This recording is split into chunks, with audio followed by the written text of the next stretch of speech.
We are now officially in tier list season because we kind of know what the game's going to look like for the next 3 months, 4 months, 5 months, 6 months. There are still events coming, but there's a likelihood that they won't shake this up too much unless they do something incredibly drastic. For that reason, if you watch nothing else before skipping to the end to see the list, just watch this part.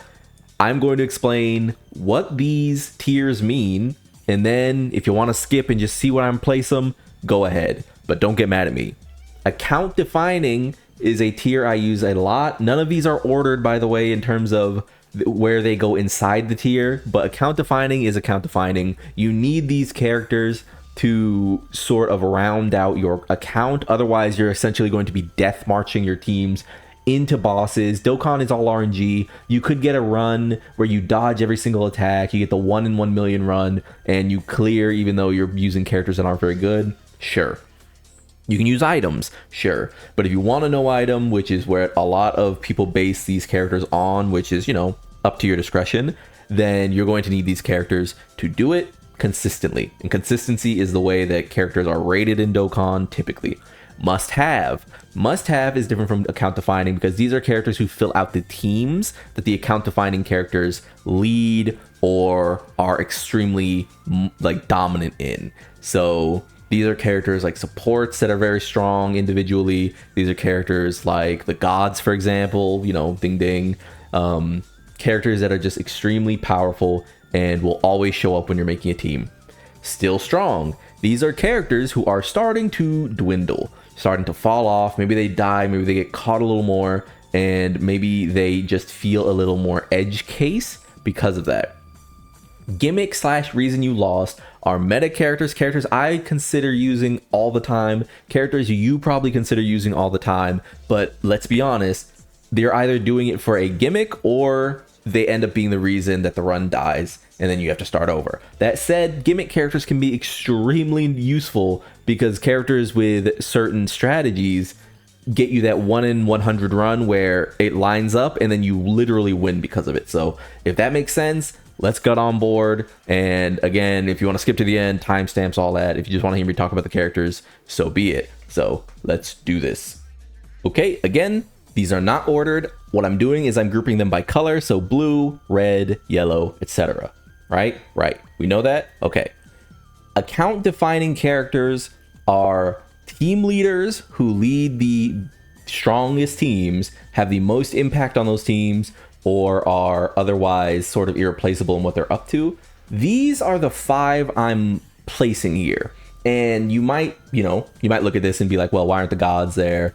Why aren't, Vegito and Gogeta there, etc., etc. For me, and I know other people don't view it like this, a character like the gods and the 4s have this turn, the turn 3 typically, where they're very weak.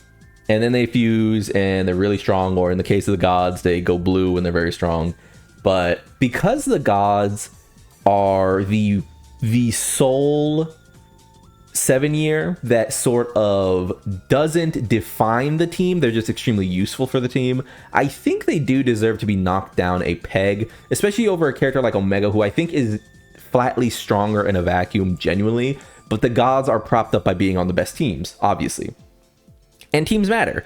Teams do matter. But in this case, we're talking about making a list of 5 account defining characters who are the actual backbones of their team, whereas the gods are just a great piece of a team. The gods are never the star. They're never the character who has carried the run or, and festival battles is different, but I'm mostly talking about special battle. But they're never the character that's carried the run. They're just a solid, consistent piece, and I do appreciate that wholly.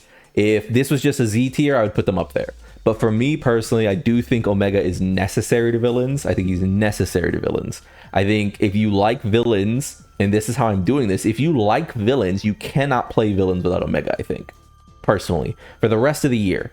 You can't do it just on Rose alone. Rose is account defining because he is going to go on every single villain team. And as well as he's going to go on every single, team that has the future saga characters on it. He's extremely strong.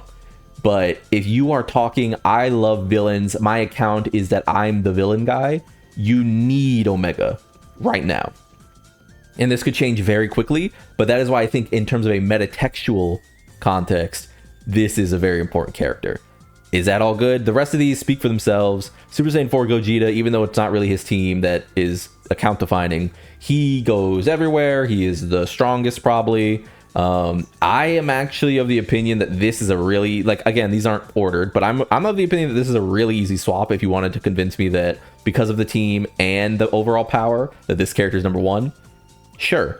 Again, not ordered, but sure.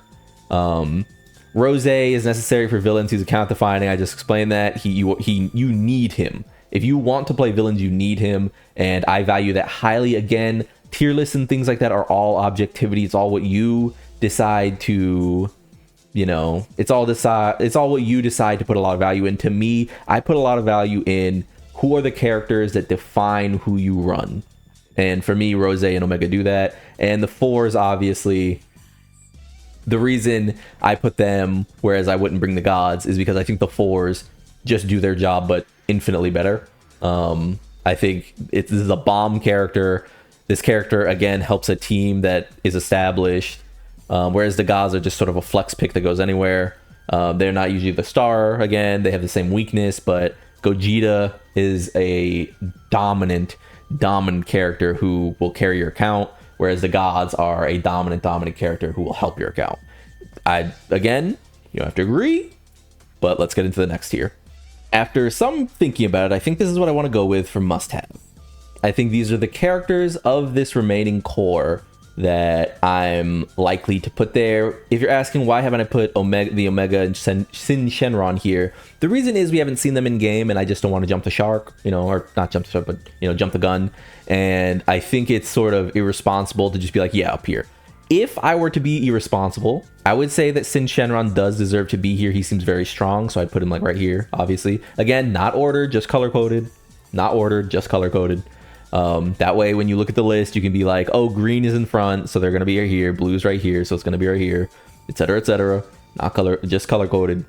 Vegito looks like a character that can really get caught these days, and getting to Vegito is becoming that much harder. He's mostly here because Vegeta with Broken Potara is still a strong contender for just like this wall of a character who you don't really need to worry about. That said, how many times have you gone into a run, Tech Vegeta just locked, killed, turn one. Tech Vegeta locked, killed, turn one. Tech Vegeta locked, turn, kill one. Like, it is what it is. Again, I would say that this character is closer to being in this group, but I just sort of see them as fulfilling help. In the same way I see these four characters who are all phenomenal, just fulfilling, like, being helping pieces. That's really all that is. And I think among them, this character is the best.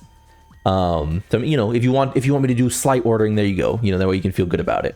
But yeah, I see them as being the best helper card on an account, period. This is a mega powerful card. This is one of the best cards that we've gotten all year. The gods haven't fallen off really at all. It's just their turn 3 is weak, and their transformation is weaker than this guy's, and their transformation doesn't take over the game like this guy, and their tools don't define what you're doing run to run like these guys, unless you're talking Festival of Battles, which we're not. Gogeta is a phenomenal card still, just has, again, a weakness of, did he get locked turn 1? Did he get blasted? Were you able to float him, bring him back for a transformation? Were you able to do this? Were you able to stack? We're in short event meta. Even 55% Super Saiyan 4 Gogetas are hitting for hundreds of millions. Even 55% Zamasus are turn 4 using their active skill, then critting and doing 3 attacks that are all 80 million, 90 million, 100 million, 55%.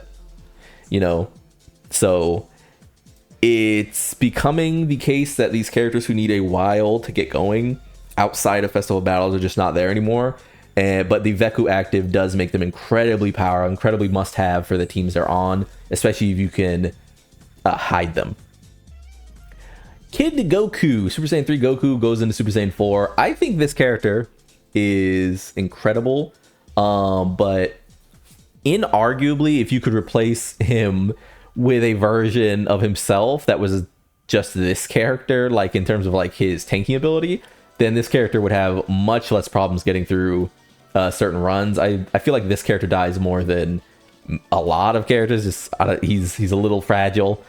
He's a dodge character and dodging is back, but you're essentially relying on dodge. Once he gets into his transformation, not only do you get a great ape turn, but you then get the damage reduction support. Still extremely powerful. I just feel like we're going to see, as you can see here, hiding in here, and as you can see with Kefla here, or Caulifla here rather,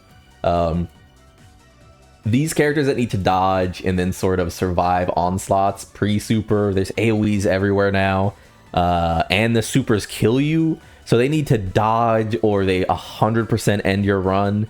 I'm not really looking at them as favorably. This Goku Black is exactly what villains need. This character is almost account defining because of how he fits onto villain teams. I promise you, I am not lying to you at all. This character is going on every villain team that I play. This character is necessary for them. This character can go slot 1 in a pinch and sometimes survive. This character can go slot 2 and 3 in a pinch and survive. This character survives the AoEs. Wow. This is a great character. I'm not saying this is like a slot 1 character, by the way. No. I'm just saying that if you put him in slot 1 and they attack before supering, this character can take the super early on, like very strong character. Obviously, the Omega fight supers in slot 1 very fast, so less that one. But he's also what I would consider the quote-unquote free-to-play, not free-to-play unit, because you can get them with the stones that they hand out for free, which means that you can put this dupes into this character, get him dodging with nothing, right? So yeah, I think this character is phenomenal. Tien and Kale, and Caulifla, they're here because I sort of see them as, for their teams that they are present on, I do see them as necessary to have. They're a great cast of like the 10th the strongest character, or LR, the 11th strongest LR, the 12th strongest LR. They're great for that reason. They are strong. They're not just weak characters. The issue with them is that I do feel like you're much more likely to get caught from their gimmick because you need to raw tank now with Tien. But obviously he does have a counter on Ki Blast. And you need to dodge and then raw tank with Caulifla here. She does get the guaranteed 1 dodge into then tanking, but I think there are just times where this character is you're going to find that this character is just a worse version of things that are strong right now. So, get to turn 4, turn 5, turn 6, go to Kale finally, use the active, get that turn, and then it's like that turn looks worse than anyone up here. You know what I mean? So that's just me personally. That's just me. Let's go to the next bracket of character we can talk about. Okay, I think I'm just going to fill the rest of this out because it won't be much of a surprise if you just see these characters hanging out down here. So let's do this all in one big go. Again, I'm going to repeat myself. This is not ordered at all, but they are color coordinated. So if you're wondering, hey, where is AGL Cell? You can look here and be like, oh, there's no tech units, and the AGL units are always second. So boom, there he is, right? Right. Let's take a look at Still Strong. And I'm going to be putting the Shenron and Omega Shenrons in Still Strong. The reason is, I expect this tech Shenron to be closer to here. That said, we haven't seen him, we don't know. I expect this Shenron to maybe even be closer to here. That said, we haven't seen him, we just don't know. But these are my expectations, but so that I don't just like come out the gate being like, oh my god, they're so impossibly strong, you wouldn't even believe it. Let's just put them low, and then we know going forward that they could be very, very strong, right? So, Gotenks. Gotenks is one of those characters who has aged like wine. This character is coming up on a year old in a few months, and I feel like outside of the earliest stages of the Jiren fight, Blue Goku, etc., this character was really good in Formidable Foes, has had a presence the entire time. Just at last, he's back in what is considered the hardest content. Couldn't go in festival battles. We knew that. It is what it is. Strong character.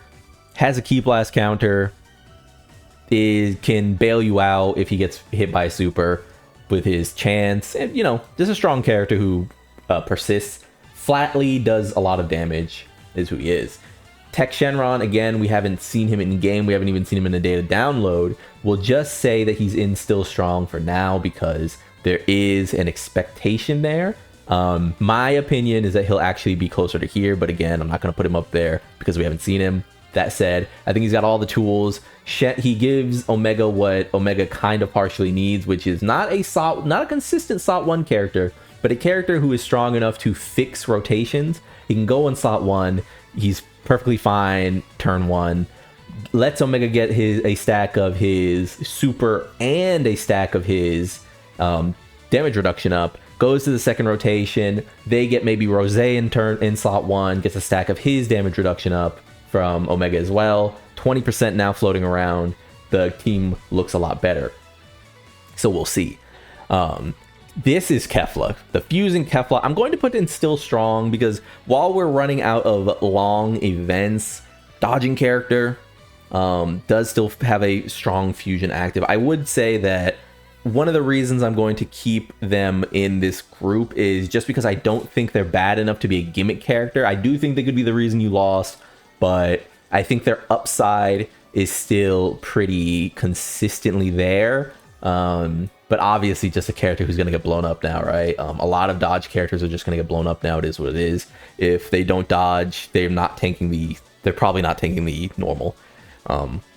Tech Cell's there. If you get his orbs, he's still fine. He feels like a worse version of AGL Rose, which is perfectly reasonable, right? He's old. He's older, right? But still a great villain piece. Kid Goku I'm putting here because not only do we have dodge and, you know, stacking and all that, but I think this is a character who isn't shaky enough to cost you a run consistently, but obviously isn't strong enough anymore because of the systems in game, the fast nature of the events, but isn't strong enough to really dominate and really put his staff on the table and say, I'm the most important person on the team. If anything, he's just going to kind of be an incidental character. One of the reasons I haven't put Hit here, you might be wondering, like, where's Hit? I just feel like Hit is fine. I feel like SSBKK Goku is fine, but I don't feel like they're the characters defining the run anymore. They take a while to get going, and you're mostly using them as a gimmick. I've felt really shaky on Hit. I don't know where Hit goes anymore. I feel like you run that team, and he's not must-have, and he's not strong enough to carry it. I don't know. I don't really believe in Hit, which is why he's not here personally for me. But if you wanted to say that Hit is still strong, I'm not like arguing that. I'm not like, oh my god, how could you be so stupid? The Vegeta is here because everyone freaked out, and apparently there was a translation mistake, and apparently he'll be kind of fine, it looks like. We haven't seen him. I'm not going to judge him. He seems like he'll just be in this category. The Strength Shenron and the Strength Goku I could see moving up here. I could see it. But because we have not seen them, I will put them down here. They seem both like very capable characters, Goku especially. I would order them as, if I was going to, like, off of the top of my head, order the Easy A's that happened last night. I would say Tech Shenron, Goku, Omega Shenron, and Vegeta. Probably. But who knows? Mercenary Tao, I'm going to keep him still strong because not only is he still suitable for the current era of content, him and Tien, but he does provide a team that doesn't exist without him. He provides a villain space that doesn't exist without him. I think that's very valuable. He's not only just that, though. He's not a gimmick character. He probably won't be the reason you lost, but there are going to be more deaths than prior. Kid Goku, Fizz Goku, and the INT Vegeta here, the four Easy A's. I'm putting them down here. I think a lot of people would disagree with me. I am not very high. I might be the only person making anything for this game who isn't very high on these two. I think they're okay. I don't think they're bad in any way. Obviously, they have fun animations and you can get super turns out of them. I feel like they die. I feel like they've always died a bit as well. Which is fine because they do really fun and interesting stuff. They have interesting kits, but Before, their issue was that this Giant Ape Power Team sucked. It needed 2 characters more, or at least 1 more character to be consistent, and they didn't fix that.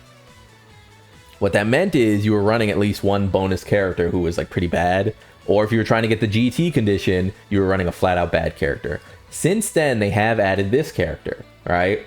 And I think that just keeps them in still strong. I don't think it elevates them at all, because it took so long for them to get that, essentially, that they've since aged a lot. To me, you know, we are in a different meta. To me, they've aged a lot. They aren't able to swing with the big boys, and instead they just provide a shell for this character to exist. A shell for this character to exist. That's just to me. In the same way, Kid Goku over here is just a character who provides a shell. If you could replace those characters with other characters who were like more consistent, you just would. You wouldn't really rely on them like you think you would. You're relying on them now because they're who is available, and in that respect they're like a 6 or a 7 out of 10 to me, which is, you know, I would say that these are all 6 out of 10s, these are all 8 to 9s out of 10s, and I think these are the characters who are like defining the game currently. They're the 10s that define the game. I'm not saying that Omega is without flaw, he's a 10 out of 10 unit without flaw. I'm not saying that. I'm saying that his power level, the thing he does, is so powerful that when I rate his importance, I consider him a 10, if that makes sense. And gimmick / reason you lost. The gimmick / reason you lost tab is for characters I think have since become useful in this game because of Omega, essentially. So we see things like AGL Cell, who not only because of Omega, but because he's a villain and because Dodge is now on the table, this character is going to be the reason you died. AGL Omega, there are some characters who are now debuffable, at which point this character can come out. There is the fact that he gets a bunch of rainbow orbs from this character being present, which means he gets to come out. There's the fact that he is just, I don't know, he's just a character who has a presence, right? He's Mr. Aura. He's somehow back. He will be the reason you die. He has a revive, though. Maybe if he's the reason you die, he revives. You know what I mean? So, yeah, he goes here. Strength Cell. Strength Cell is a back because he has a team now that he can float around on, but unfortunately, he's sort of just revive bait. He's fine. He'll stay alive on Omega's team, and he can really handle the 2nd or 3rd slot. But obviously, if you get locked with him, his benefit is that he'll die and then revive. In that same breath, this character now has a ton of orb changing on this Omega team, which means they are able to consistently float around and be, you know, present power. 0 damage. Literally, they aren't even tickling the boss. They are so useless in that respect. This is the ultimate. This is the thing Truth talks about, where if tomorrow the Legion of Shadow Dragons EZAs and they do 0 damage but they can't die, Omega's team is great. Same thing with this character. 0 damage, but in the right circumstances they cannot die, so they're fine. And Fat Boo. Fat Boo is much like these characters. Again, just a gimmick character. In the best case scenario, can give you 2, maybe even 3 turns of invincibility. Not because he literally will break the 3rd turn as well, but because if you get him at the end, he'll die on the 3rd slot. He comes back, he beams. That's 2 turns. The third turn essentially is you getting to fix your rotations in a way that you essentially can't lose on that 3rd turn, which, you know, essentially makes him invaluable in that way, and definitely deserves to be here. And with all that said, that is the list in totality. I think it's pretty good. Again, I could go down here, and if you wanted me to, I could easily look for and grab... Where's Hit? Is Hit gone? Where is Hit? Is it not? Oh, he's right here. Okay. I could easily come down here and grab Hit, and I could sneak him on still strong, but to me, he's just the definition of a character who's like done, I think. I don't know. I think he's not like, it's not that he's done like he's bad, it's he's done in the way that like these characters down here are sort of done, where if you can get him to his attacks and then he dodges everything. He needs to dodge everything, and then he comes in and like attack breaks for a turn. The difference between him though and the rest of these characters, if you're noticing, is he's more like AGL Cell, because these other characters have revives or literally can't be hit in the case of this character. The thing that makes AGL Omega, Cell, and Boo, you know, and even this character essentially, is that they essentially have free turns. Hit does not have free turns. Hit is gonna get you killed. You know what I mean? So I don't know. You could say hit here. I wouldn't really mind. So with all that being said, though, tell me what you think of the list if you're still here. Like if you like the video, subscribe to join the club. We all gonna make it, and peace.